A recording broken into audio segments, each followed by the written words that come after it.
Hi, I'm Lauren Eve Dasher. And I'm MePhone4. Welcome to the long-awaited episode of Amtrak Station Reviews.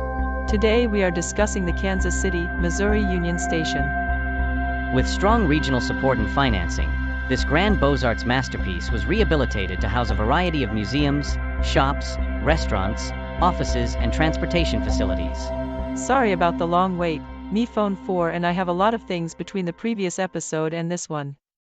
The Kansas City Terminal Railway, a company formed by the 12 railroads serving the city, built the limestone and granite Kansas City Union Station that we see today.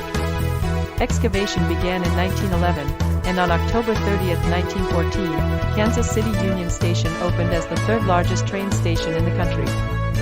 Designed in the grand Beaux-Arts style, it reflected the city's status as major Midwestern metropolis and a significant passenger and freight rail hub with links to all parts of the nation. The building replaced the original Union Depot in the city's West Bottoms area, which was demolished after a 1903 flood inundated it, thereby convincing city leaders to rebuild on higher ground. Union Station encompasses 850,000 square feet of space and originally had 900 rooms on 10 levels.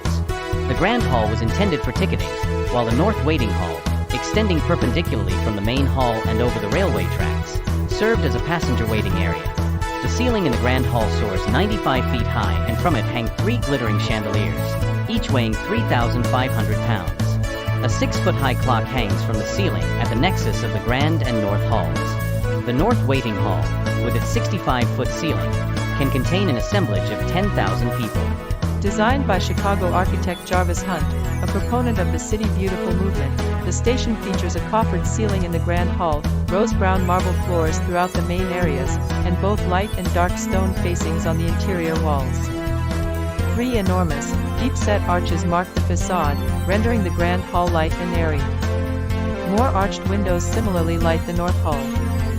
A busy and efficient transportation hub, Union Station has also played a part in the history of American law enforcement. The building was in the national headlines on June 17, 1933, when 4 unarmed FBI agents were gunned down by gang members attempting to free captured fugitive Frank Nash. The Kansas City Massacre resulted in the arming of all FBI agents. Kansas City Union Station was also home to the headquarters of the Fred Harvey Company between its opening and 1938. Harvey was the initiator of the first national chain of hotels and restaurants, as well as the idea of shops for travelers in the Union Station. Harvey sold his idea of excellent restaurants for travelers to the Atchison, Topeka, and Santa Fe Railway, which then let Harvey operate restaurants and build hotels along its routes, many of which became the social centers of their towns. Mary Jane Coulter became the company's architect and interior designer in the early 1900s and worked out of a studio in Kansas City Union Station. She went on to design buildings such as the Posada Hotel in Winslow, Arizona, and Hokie House in Grand Canyon National Park, among many notable structures. Through a strong regional initiative, Kansas City Union Station has been revived from a sad state of dilapidation in the mid-20th century. At one time in 1917, as many as 300 trains passed through the station. Traffic peaked at 79,368 trains that year. In 1945, annual passenger traffic at Kansas City Union Station peaked at 678,363, but by 1973, with the increase of automotive traffic on the interstate highway system, only 38,842 passengers passed through the station, with only 6 trains a day. In 1971, newly formed Amtrak took over operation of most of the nation's intercity passenger rail services, including those using Kansas City Union Station. Amtrak would vacate the station in 1985, when it moved to a smaller nearby structure in a cost-saving move. Nonetheless, Kansas City Union Station's rich history and structural and design integrity were recognized when it was listed in the National Register of Historic Places in 1972.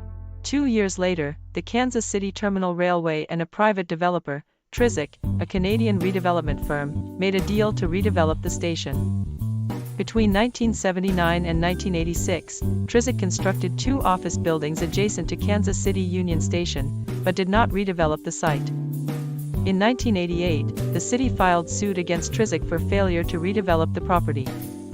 The legal battle concluded with the formation of the Union Station Assistance Corporation, which began planning renovation in earnest. In 1996, residents in 5 adjacent counties in both Missouri and Kansas approved a 1/8 cent sales tax, part of which funded half of the $250 million restoration project. More funding was also provided by private foundations as well as state and federal grants. Renovations were completed by November 1999. The Kansas City Museum, as Science City, was a major participant in the restoration. The new Science Museum occupies the space left by the old train sheds next to the North Waiting Hall. The new construction faced many challenges, including providing modern spaces and identity for Science City and yet maintaining the terminal's integrity, as well as keeping within budget.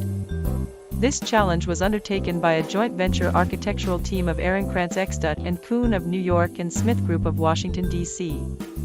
The architects remained true to Hunt's original vision. Indeed, the restoration team went to great lengths to match colors, shapes, and styles of the original plaster and marble.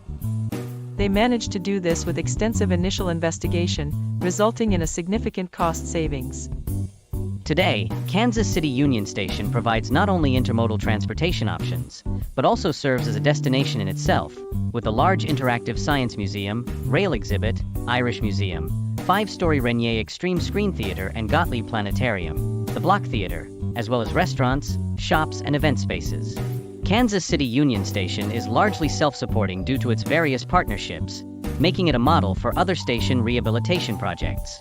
Kansas City has long been a meeting place and transition point. It is located at the confluence of Missouri and Kansas rivers, and was declared by Lewis and Clark to be a good place for a fort when they visited it after the Louisiana Purchase. The first recorded European settler in the Kansas City area was a French fur trader, Etienne de Vignard, in the early 18th century. Many other fur traders worked out of the Kansas City area in those early years. Throughout the 19th centuries, its central location made it an ideal launching place for travelers passing westward on the Santa Fe, Oregon, and California trails, and the city has long been considered a gateway to the American West. Known first as the City of Kansas, the city was incorporated in 1850 in a 0.70 square mile area south of the Missouri River, electing the first mayor in February of 1853. The city sits on a landscape of rolling hills, and much of it is on 100 to 200-foot bluffs overlooking the rivers and river bottoms.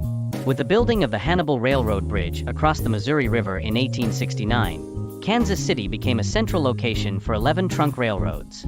Today, Kansas City is known for both its particular styles of blues, steak, and barbecue, as well as being the City of Fountains, having over 200 fountains.